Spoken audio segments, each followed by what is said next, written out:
연애 3년에 결혼해서 이제 반년도 안 지났는데 이 이상 더 버텨봤자 이혼하는 시기만 늦춰지는 거지 뭐 다를 게 없는 생각이 들어 재빠르게 이혼 결심한 30대 초반의 여자입니다. 제가 이 이혼을 결정하게 된 게 홧김에 그렇게 하기로 정한 게 아니라 정말 하루에도 12번씩은 다시 생각해보고 나름 노력을 했습니다. 하지만 어쩔 수가 없었어요. 시댁은 제 또래 부모님 세대 치고는 드물게 엄청난 대가족입니다. 남편까지 합쳐서 4남매예요.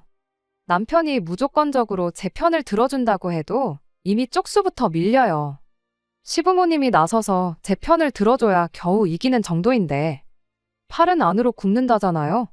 결혼하고부터는 이 집구석에 내 편은 하나도 없다는 생각이 들었어요. 오죽하면 남편이라고 하겠어요. 내 편은 죽어도 안 들어주니까 그래서 남편 아닌가 하는 생각이 듭니다. 굳이 비유를 하자면 제가 매주는 콩으로 쓰는 거다라고 말을 한다고 쳐보겠습니다. 그러면 남이 편 남편 포함해 6명의 시댁 식구들이 콩이 아니라 팥이라고 우겨요. 저만 이상한 사람이 돼버리는 시기였지요. 처음에는 저도 결혼하고 이 식구들의 일원이 되었으니 당연히 6명 가족들이 제 의견에 입을 맞춰서 콩이라고 해줄 줄 알았습니다. 그런데 저는 그냥 철저히 이 식구들에게서 남이나 마찬가지인 사람이었어요.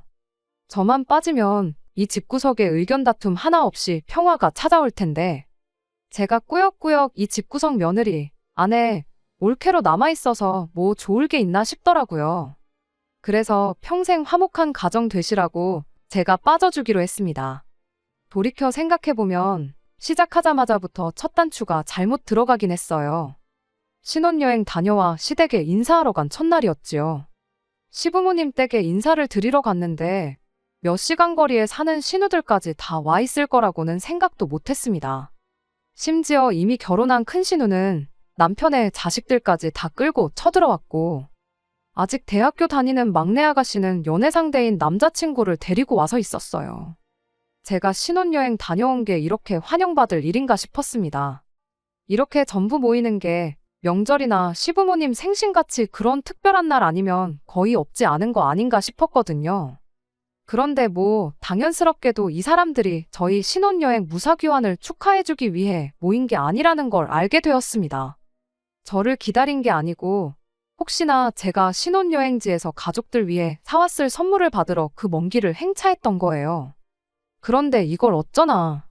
저는 신혼여행지에서 선물 따로 구매 안 했습니다. 이미 결혼 전에 예단으로 시어머니 현금부터 해서 신우들이 원하는 명품 선물도 전부 다 돌렸던 상황이었거든요. 결혼 전에 이미 다 해놓은 걸 못하러 결혼하고 또 해야 하나 싶었어요. 제가 뭐 도깨비방망이도 아니고 두들기면 뭐 나온다는 인상을 심어줄 필요도 없다 생각했지요. 그나마 사온 게 간단한 주전부리 할 것들이었습니다. 먹는 게 남는 거라고 좋은 선물이라 사온 게 아니고 정말 빈손으로 가기는 뭐하니까 귀국하는 날 면세점 돌아다니면서 몇 개 챙겨온 거예요. 그나마 다행인 게 달콤한 거 좋아하는 시아버지 입맛 때문에 종류별로 이것저것 사긴 했는데 그 많은 식구들 챙겨주기에 양이 넉넉했습니다. 그런데 과자를 받고 나서도 이 사람들이 눈알들이 똘망똘망해서 저한테서 뭘 더 바라는 눈빛으로 계속 저를 쳐다보고 있더라고요. 그래서 이게 전부다. 진짜 없다 했더니 큰 신우가 자기 결혼했을 때 신혼여행지에서 제 남편 명품 지갑 사온 이야기를 꺼내면서 받은 게 있는데 맨입으로 넘어갈 생각을 하냐며 저보고 뻔뻔하다고 하더라고요. 그 지갑 제가 받은 것도 아니고 큰 신우 결혼했을 때면 제가 남편하고 연애도 하기 전 이야기인데 왜 그걸 두고 제가 뻔뻔하다는 소리를 들어야 하나 싶었어요. 남편도 거기서 충분히 한마디 할 수 있던 상황이었을 텐데 오히려 제 잘못이라며 신우 말에 힘을 실어주더군요. 아니, 진짜 만약에 그게 잘못된 거였으면 면세점 돌아다니면서 주전부리 사 모으고 있을 때 큰 신우한테는 뭐 하나 해줘야 한다 한마디를 해주던가 했어야지. 그땐 아무 말도 안 하더니 왜 그걸 이제 와서 내 탓으로 돌리냐고 남편한테도 한마디 했더니 알아서 센스 있게 잘 챙겼으면 되는 거 아니냐며 끝까지 오리발을 내밀더라니까요. 시모는 거기다 대고 남편이 그런 거 챙길 주변머리 없는 사람이란 거 모르냐고. 아내가 돼서 그런 것도 미리 못 챙긴 제 잘못이라고 또 한마디 거들고. 막내 신우는 그 와중에도 지 남자친구는 짭짤한 거 좋아하지 달달한 거 싫어한다며 기어코 챙겨간 간식 상자 들고는 툴툴거리고 있더라고요.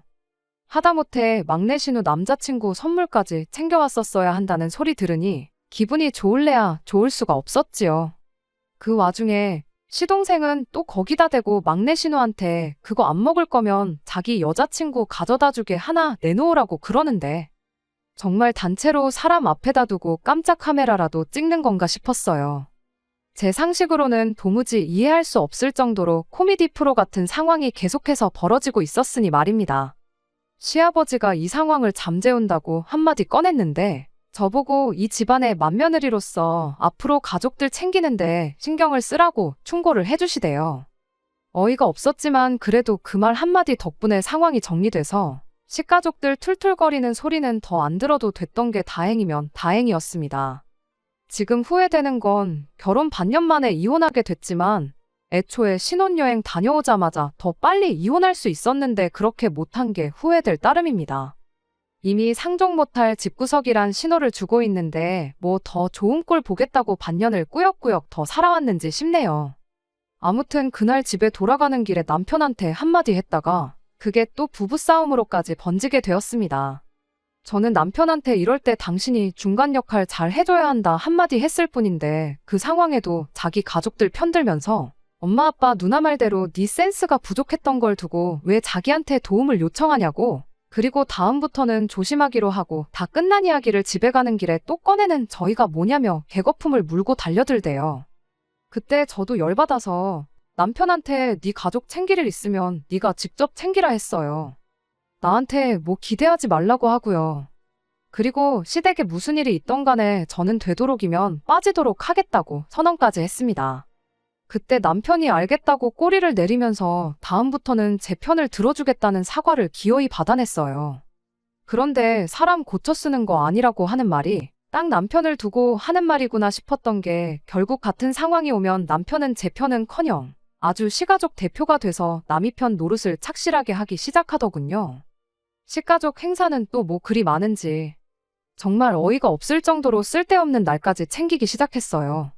하루는 남편이 저보고 금요일에 엄마가 보자신다며 아무리 늦어도 점심 이후에는 시간을 내서 시댁으로 오라고 했다 하는데 금요일이면 회사원인 저는 당연히 출근해야 하는 날이잖아요. 그리고 그 사실을 다른 사람도 아니고 남편이 모를 리가 없는데 고지곳대로 그 말을 저한테 전하니 어이가 없더군요. 무슨 일 때문에 그러냐 했더니 식가족 행사가 있다는 겁니다.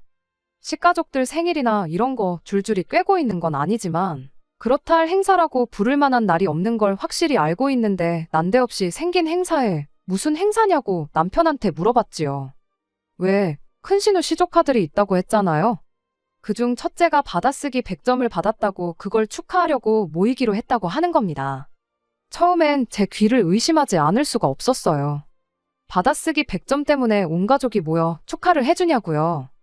남편은 저보고 애가 없어서 모른다고 그때가 애들 감수성이 얼마나 예민한지는 아냐며 작은 걸로 온 가족들이 축하해주고 그러면 애가 앞으로 얼마나 더 열심히 공부를 하겠냐고 하더라고요.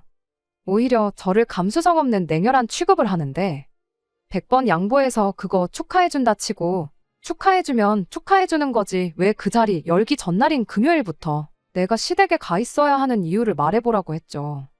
남편은 저한테 그럼 엄마 보고 그 많은 식구들 먹을 음식 준비를 혼자 하게 둘 셈이냐고 하더라고요. 내 자식이 받아쓰기 100점을 받은 것도 아니고 심지어 막내 신우랑 시동생은 시부모님하고 한 집에 같이 살고 있는 데다가 큰 신우도 시댁에서 그렇게 멀지 않은 곳에 살고 있는데 왜 나만 콕 집어서 가야 되는 거냐 따졌지요. 지 자식 축하해 줄 거면 큰 신우가 자리를 만들던가 해야 하는 게 맞는 거 아니냐 따지니 남편도 딱히 그 말에는 지 가족들 편을 못 들고 어버버거리면서 더 말을 잇지 못하대요. 제 소중한 월차를 시조카 받아쓰기 축하해주는 자리 밥하려고 쓸 생각 없으니 그렇게 알라고 하고 밥 준비 안 해서 내가 그 자리에 초대를 못 받게 된다면 그건 그거대로 아쉬운 거 없으니 축하해주고 싶은 사람들끼리 축하해줘라 하고 말았습니다. 그렇게 말하니 남편이 삐쳤는지 문을 부서져라 닫고는 방에 처박혀 나오질 않더라고요. 정확히 10분도 지나지 않아서 시어머니한테서 전화가 왔는데 전화를 받지 않아도 뭐 때문에 전화했는지는 안 봐도 비디오였어요. 아예 시어머니한테 대놓고 안 간다 할 셈으로 전화 받았습니다. 아니나 다를까 시어머니가 저보고 너무 서운하다 하시더군요. 이참에 같이 음식 준비하면서 며느리랑 친해지고 그럴 생각이었는데 너무 하나만 보고 다른 건 못 보는 거냐고 저를 나무라시대요. 나무를 보지 말고 숲을 보라시는데 둘 다 볼 생각일랑 전혀 없는데 자꾸 무슨 말씀을 하시나 싶었어요. 암만 거절해도 포기하지 않을 것 같아서 제가 올해는 결혼식에 신혼여행에 이래저래 휴가도 다 땡겼어서 쓸 휴가도 없다고 조금 거짓말 섞어서 못 간다고 했지요. 그랬더니 그럼 저보고 집에서 다 같이 먹을 만한 음식 몇 가지 해서 당일날 가져와 달라고 하더라고요. 도무지 끝이 나지 않을 것 같아서 그럼 알겠다고 제가 뭐 해갈 만한 거 있는지 보고 해가겠다고 대답하고 전화 끊어버렸습니다. 그리고 나서 그날 열 몇 명 먹을 음식을 뭘 해가야 하나 생각을 하는데 내가 왜 이딴 걸 고민하는지 싶고 그냥 차라리 돈으로 때우는 게 낫겠다 싶어서 그날 가서 대충 피자나 치킨 이런 거 배달시켜야겠다 생각하고 말았죠. 그리고 그 어이없는 받아쓰기 축하 파티 다녀와서 남편하고 또 한바탕 하게 되었네요. 시어머니가 너무 서운하다고. 제가 음식 해올 줄 알았는데 배달시킨 걸 보니 며느리가 아무래도 우리 가족들을 우습게 보는 거 아닌가 하고 남편한테 하소연을 하셨답니다.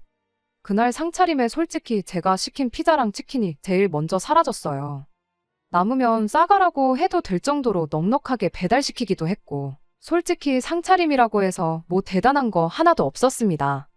딱 봐도 큰 신우나 같이 사는 신우들이 뭐 아무것도 준비 안 했다는 건 누가 봐도 자명한 사실이었고요. 남편도 피자며 치킨이며 신이 나서 뜯어먹어 놓고는 다 끝나고 나니 저보고 정성이 부족하다고 서운하다 하는 꼴이 이해가 가지 않았네요. 그 뒤로도 알 수 없는 시가족들의 대환장 파티는 계속 이어졌습니다. 막내 신우가 운전면허를 땄다고 축하 자리를 만들지를 않나. 그냥 가족들 모이기 위해 아무 날이나 기념일 만들어서 잔치를 여는가 싶었어요. 제 3자인 사람이 보면 이 집구석만큼 화목한 집안도 없을 거예요. 말도 안 되는 이유 가져다 붙이며 매일같이 가족 모임에서 다 같이 좋은 음식 먹고 그러니까 말이죠. 저도 이 가족의 일원으로 인정받고 다른 가족들 대하듯이 똑같이 대해줬다면 아마 참 좋은 사람들과 한 식구가 되었구나 그런 생각을 가졌을 것 같습니다. 남편은 계속 제가 외동이라서 형제들 많은 집 분위기를 적응 못하는 거다.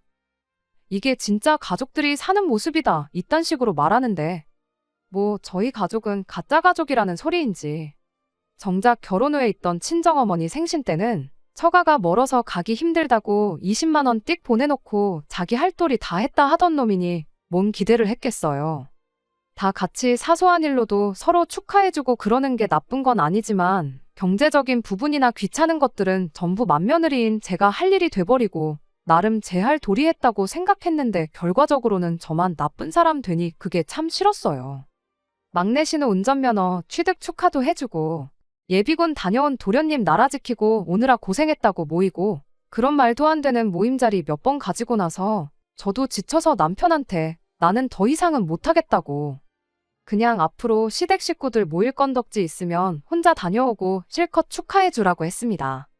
남편은 제가 조금만 더 신경 쓰면 되는데 적응 못해서 그러는 걸 두고 엄살을 부린다고 툴툴거렸지만 제가 안 가겠다는데 뭐 별 수 있었겠나요. 그렇게 한 두 달 정도 지나서 제가 이혼을 결심하게 된 지난달 이야기입니다. 그래도 그날 자리는 나름 의미 있는 타이틀이 있었어요. 시어머니 생신이었거든요.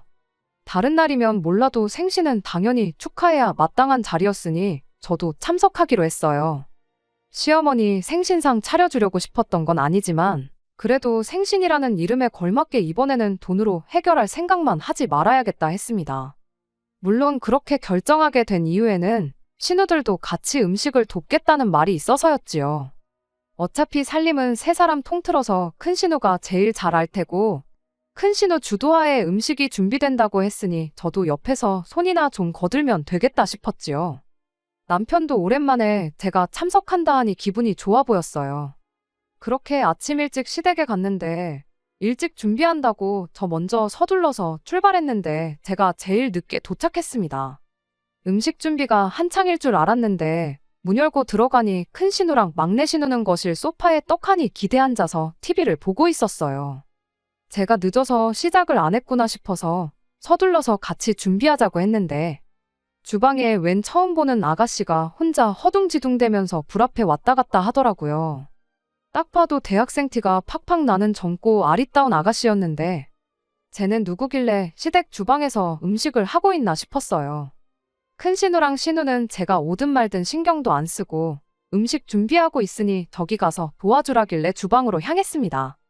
그 아가씨한테 당신은 대체 누구시길래 여기서 이렇게 음식을 하고 있느냐 물었더니 자기를 시동생과 만나고 있는 여자친구라고 소개하더라고요. 나이는 23으로 제가 생각했던 것보다 더 어렸습니다. 이제 대학교 졸업반이고 취직 준비하고 있다고 하는데 결혼할 것도 아닌 아가씨가 왜 여기서 음식을 준비하고 있나 했더니 남자친구인 시동생이 엄마 생일이라고 와서 음식하라고 불러냈다고 하더라고요. 아직 세상 물정 모르고 나이차 많이 나는 남자친구가 하래니까 하고 있는 것 같은데 괜히 마음이 측은해지더라고요. 뭘 몰라도 한참 모르고 남자친구가 얼마나 좋으면 결혼도 안 했는데 그 어리고 한참 때인 나이에 예비시댁도 아니고 남자친구 엄마 집 와서 이렇게 종노릇을 하고 있나 싶었어요. 뭐 지가 좋다고 와서 음식 준비하는데 내가 신경 쓸 게 있나 싶어서 저도 같이 음식 준비를 돕기 시작했지요. 딱 보니 기껏 해봐야 라면 정도 끓여본 게 전부겠거니 하는 솜씨로 인터넷 뒤져가면서 열심히 음식 준비를 하고 있었더라고요. 큰 신우랑 막내 신우한테 재료 손질은 얼추 다 끝난 것 같은데 이제 같이 오셔서 도와야 되는 거 아니냐니까.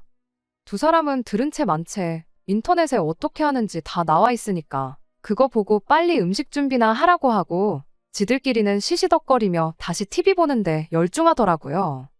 음식 몇 개 하는데 넷이서 힘 뺄 필요 있냐고, 둘이면 충분히 할 거 아니냐고 하면서 이쪽은 신경도 안 쓰는데 그때 뭔가 제 머리를 세게 한 대 얻어맞은 것 같았어요. 이 세상 물정 모르는 아가씨나 저나 뭐 다를 게 있나 싶더라고요. 결혼 이야기 나오기 전부터 남자친구 엄마 생일자리에 끌려와 난생 처음 보는 사람들 밥 해주고 있는 이 아가씨나 필요할 때 내 편 한 번 들어주지 못하는 남자 믿고 시댁 와서 종노릇 지갑노릇 하고 있는 저나 똑같다는 생각이 들었어요. 그래서 그 아가씨한테는 음식 준비 그만하라 말하고 신우들한테 가서 빨리 음식 준비 도우라고 한마디 했습니다. 다른 사람도 아니고 엄마 생일상 준비하는데 자식들은 놀고만 있고 남의 집 자식들이 음식하는 게 말이나 되냐고 한마디 했죠. 그랬더니 큰 신우가 어이없다는 듯이 저를 쳐다보면서 저보고 생각 잘하라고 하는 거예요. 지금 저 기집애 확실히 버르장머리를 들여놔야지 나중에 제가 편하다고요. 오란다고 와서 음식 준비하는 거 보면 분명히 결혼할 텐데 지금 미리 기강을 다져두지 않으면 고생하는 건 지들이 아니라 저라고 하는 겁니다. 그 말을 들으니 이 신우들 뿐만 아니라 온 집안 식구들이 저를 어떻게 생각했고 자기들 편하기 위해 부려먹을 생각뿐이었다는 사실에 확신이 생겼어요.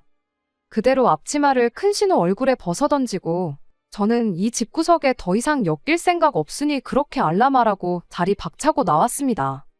나오는 길에 시동생 여자친구라는 아가씨도 데리고 왔는데 평소에도 얼마나 시동생한테 가스라이팅을 당한 건지 나와서도 안절부절 계속 눈치만 보고 있더라고요. 두 사람이 어떤 관계인지는 모르겠지만 지금 이 상황만 봐도 정상은 아니고 좋은 꼴 못 볼 테니 기회가 왔을 때 헤어지라고 했어요. 저도 아가씨 덕분에 이혼할 결심이 섰다고 난 이 길로 이혼 서류 작성하러 갈 거라고 말해줬죠. 집에 도착하니 남편은 아직 출발할 준비도 안 하고 혼자서 느긋하게 커피 한 잔 내려놓고 토요일 점심을 만끽하고 있더군요. 갑자기 들이닥친 저를 보고 당황한 남편이 엄마 생신상 준비는 어쩌고 벌써 왔냐길래 니네 가족 일은 니들끼리 알아서 챙기라고 한마디 해주고 나는 월요일 되는 대로 변호사 찾아가 이혼 준비 시작할 테니 그렇게 알라고 했습니다. 자초지종을 들은 남편이 그 와중에 한다는 소리가 저보고 왜 쓸데없는 오버를 떠냐면서 어린 시동생 여자친구 밥만 닮았으면 우리 집이 얼마나 평화로웠겠냐고 또 가족 편을 들더라고요. 동생이 사람 보는 눈이 있어서 그 어린 나이에도 벌써 시댁 행사 참석하고 군소리 안 하는 참한 며느리감을 데려왔다고. 저보고 그 어린 친구 밥만 닮아보라고 큰 소리를 치더군요. 결국 남편도 신우들이랑 다른 거 없는 놈이고 애초에 제 편을 들어줄 생각 없었다는 걸 결혼 6개월이 지내서야 깨달았습니다. 옛말 틀린 거 하나 없고 사람 고쳤을 수 없다는 말도 정확하게 이런 상황을 두고 하는 말이었던 거죠. 암만 입 아프게 떠들어봐야 저 혼자 비정상이라고 말하는데 상식선에서는 제가 옳을지 몰라도 이 집구석에서만큼은 제가 틀린 사람이었던 거예요. 시어머니 생신상 차리는 게 시작이면 시작이지 앞으로 어떤 일이 일어날지는 굳이 제가 제 인생 바쳐가며 보지 않아도 알겠더라고요. 그래서 제가 이 집구석에서 빠져주겠다 했습니다. 이혼 이야기도 맨 처음엔 홧김에 꺼내긴 했지만 하루라도 빨리 탈출하는 게 제 앞으로 남은 인생을 위해서도 정신건강을 위해서도 좋겠다는 생각이 들었어요. 제 연락처는 어떻게 알았는지 시동생 여자친구였던 그 아가씨가 저보고 고맙다는 연락을 해왔어요. 이야기 들어보니 시동생하고는 헤어졌다고 하더라고요. 아마 그 집구석 사람들이라면 지금쯤 시동생 헤어지게 된 이 상황을 두고 제 욕만 실컷 하고 있겠지요. 신혼여행 다녀오자마자 이혼하나, 6개월 뒤인 지금 이혼하나 뭐 다를 게 있겠냐마는 더 늦게 결심하지 않은 걸 두고 위안 삼으려고 합니다. 아무쪼록 그 집구석은 화목한 가족 흉내내면서 지들끼리만 평생 같이 살았으면 좋겠어요. 괜히 저 같은 사람 더 만들지 말고 말이에요. 끝까지 들어주셔서 감사합니다. 오늘의 사연은 여기까지입니다. 구독과 좋아요, 알람 설정 부탁드리고 더 좋은 사연으로 다시 찾아뵙겠습니다. 감사합니다.